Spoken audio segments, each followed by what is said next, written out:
The first thing Ava Miller noticed was the smell.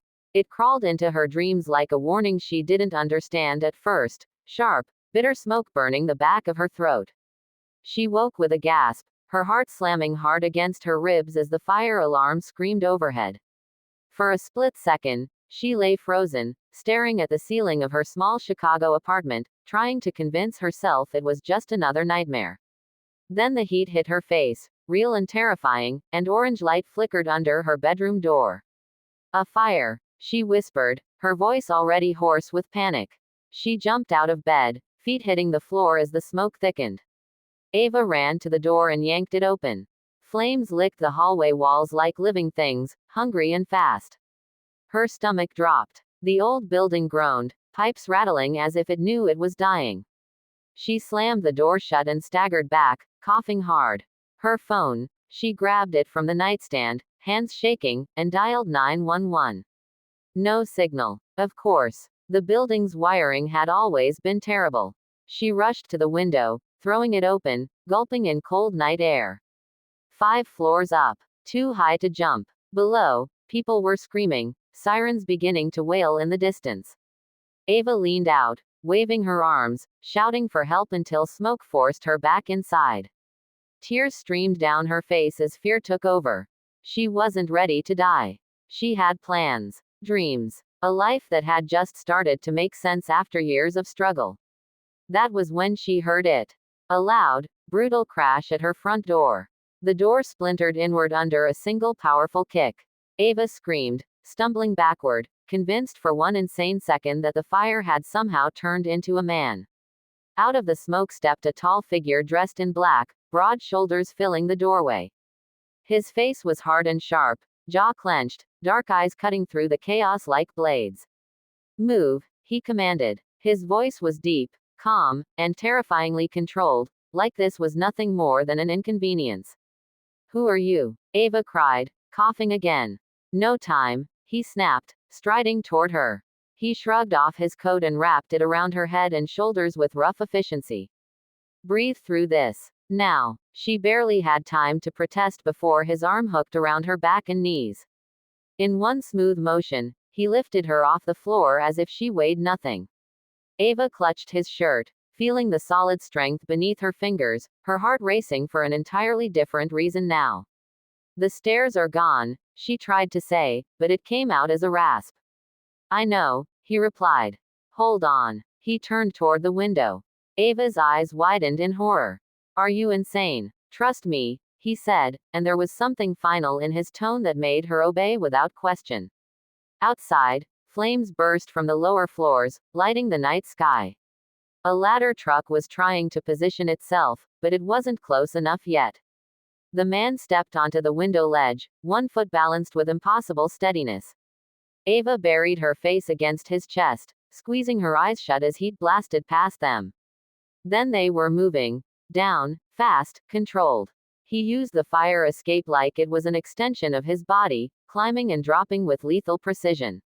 Sparks burned Ava's arms through his coat, but he shielded her, turning his body so the worst of it hit him instead. She could feel his muscles tense with every impact, hear his breath steady and unbroken despite the danger. By the time his boots hit the ground, Ava was shaking uncontrollably. Firefighters rushed toward them, shouting orders. The man set her down carefully, making sure she was steady before releasing her. Ava looked up at him, eyes stinging with tears and smoke. "Thank you," she whispered. "You saved my life." He didn't smile. In fact, he didn't seem interested in thanks at all. Before she could say another word, he turned away, already walking into the shadows between the flashing red lights and the watching crowd. "Wait," Ava called, stumbling after him. He stopped, just once, glancing over his shoulder. Up close, she could see the scars, faint but unmistakable, cutting across his knuckles and jaw. A man who lived by violence, not accident. "You shouldn't have been in that building tonight," he said quietly. "And you shouldn't have been," she shot back. "Why were you there?" His eyes locked onto hers, dark and unreadable. Wrong place. Wrong time. Then he was gone. 2 days later, Ava sat wrapped in a donated blanket at a temporary shelter, still replaying the night in her mind. The news called the fire suspicious. Accelerant found in the basement. Arson. The word made her skin crawl. She had no enemies, no one who would want to hurt her. Or so she thought. Her phone buzzed with an unknown number. You're not safe yet. Her blood ran cold. Before she could reply, another message appeared. Pack your things. I'm outside. Ava looked up, heart pounding, and through the shelter window she saw him, leaning against a black SUV like he owned the street. Same dark clothes. Same ruthless calm. She walked out to him, hugging her arms around herself. Was that you? She demanded, holding up her phone. Yes, he said simply. Why? Because the fire wasn't an accident, he replied. And because you were never the target.